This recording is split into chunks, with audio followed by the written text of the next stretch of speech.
Telangana IT మంత్రి KT Ramarao ఉన్నారు చూడండి.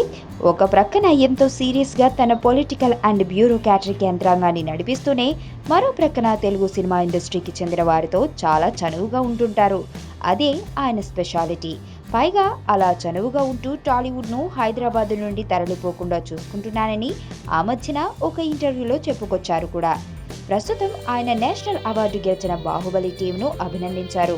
ఉత్తమ చిత్రం మరియు ఉత్తమ విజువల్ ఎఫెక్ట్స్ విభాగాల్లో జాతీయ ఫిల్మ్ అవార్డును దక్కించుకున్న బాహుబలికి కృతజ్ఞతలు తెలిపారు. దర్శకుడు రాజమౌళి, నిర్మాత శోభు, హీరోయిన్ తమన్నా, హీరో రానాలకు ఆయన అభినందనలు తెలియజేశారు.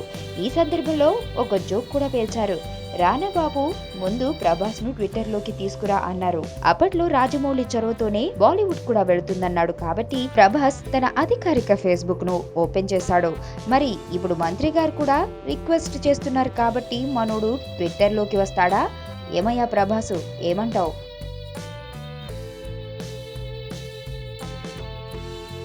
కలూరి సంతామని నా పేరంటే తెలియనోళ్ళు లేరే జాని, వయసు లెక్క సీక్రెటు గాని నన్నడగ మాక అంటాంది జారేవుని.